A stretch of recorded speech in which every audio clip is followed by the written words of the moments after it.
With issue today, and our Monday reporter Angela Chung is in the studio. Good morning, Angela. Good morning, Sinya. Hope you had a good weekend. I did. It's cold again. It is cold. Yes. It's going to be cold throughout the week, apparently. Mm-hmm. All right, but let's get started with our first story because it affects all of us. Let's start off with an update on the vaccine pass system. Some news updates were just announced earlier this morning. Yes, the nation's vaccine pass system went into effect as of midnight, but just this morning, it's been announced that vaccine pass rules are not going to apply for entering department stores, large supermarkets, and a couple other facilities across the nation. The suspension was only applicable for Seoul, but since there were many voices that it wasn't fair throughout the nation, they decided to unify the rule nationwide. So more facilities will be exempt from the vaccine pass system, such as study rooms, museums, and movie theaters, but the health authorities will officially announce more details after a meeting today. Mhm.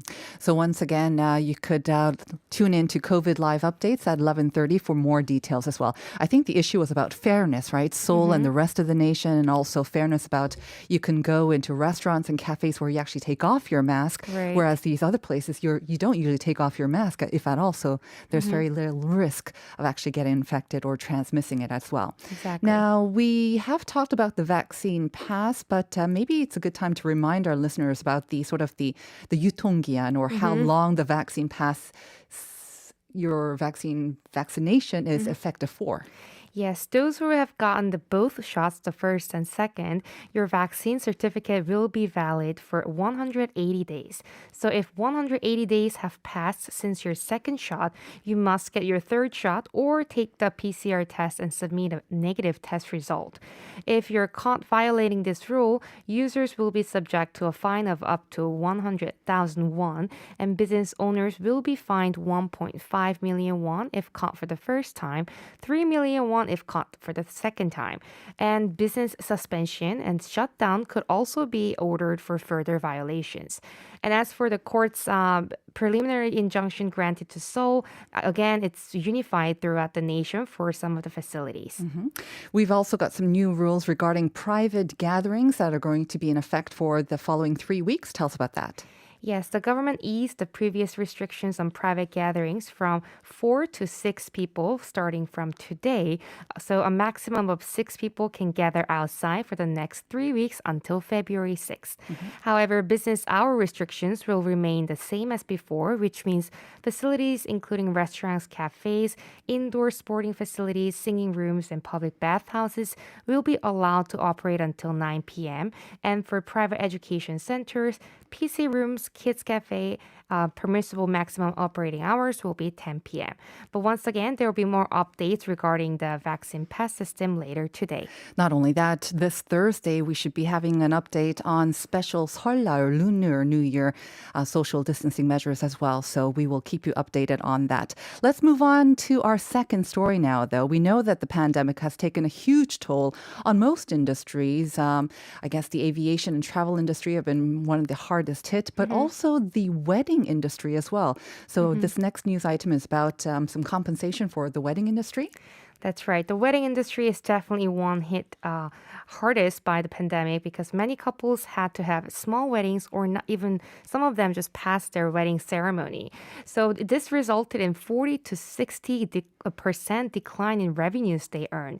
So to relieve the burden of the wedding companies, particularly smaller ones, the government has come up with a measure to provide them with 500,000 won on a monthly basis, a total maximum of 6 million won per year. The government will start granting the subsidy from January 19th to about 900 wedding companies nationwide, and this relief subsidy will be separate from the existing government subsidy being provided to compensate for their losses. After the receipt, the subsidy can be used to buy disinfection supplies and pay for relevant labor costs. So once again, that is good news for the wedding industry. You said that the smaller wedding companies are more liable to receive the subsidy. Any conditions that they have to meet? Yes, so wedding companies that host at least one wedding per week are eligible for this government support, and companies will receive a different amount depending on the number of weddings they host. So, for example, let's say a company A holds more than one wedding ceremony for a week for 4 weeks, the company will receive up to 500,000 won. But if the company runs for more than one wedding per week for 3 weeks, not 4 weeks, it will be 325,000 won. If you want more details regarding the subsidy, you can visit the website of the Ministry of Gender Equality and Family at mogef.go.kr. All right. And to our last story now, the rising price of food, especially, is worrisome for a lot of people with the upcoming Lunar New Year holidays. You've got an update on this? Right. The prices of certain food products usually surge in the lead up to the Lunar New Year holidays, as many Koreans hold memorial service and prepare special meals for their family members.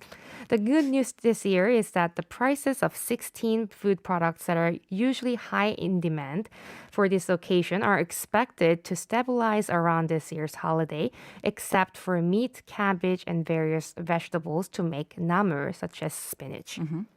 So there are certain items that are going to be going up a little bit, but others stabilize or maybe even go lower as well. So tell us about more of these price trends. So for fruits such as apples and pears, the prices went down compared to last year's Lunar New Year because there were less weather-related damages in 2021. But for vegetables, the cultivation area was reduced and the yield rate was particularly low with radish and cabbages, so naturally resulting increase in prices. The same can be said for bacon and bellflower roots due to the less production. Yeah, I have heard that tepa, though, the green onions, they are not going to be as high as they were last year, so about 50% less. No kumpa this year. Exactly. And also traditional markets, of course, are always about 20% or so cheaper than these larger supermarkets. So that's another way that we can save some pennies. Yes. Thank you very much for those updates, Angela. you. And we'll see you on Friday. Yes, 세요.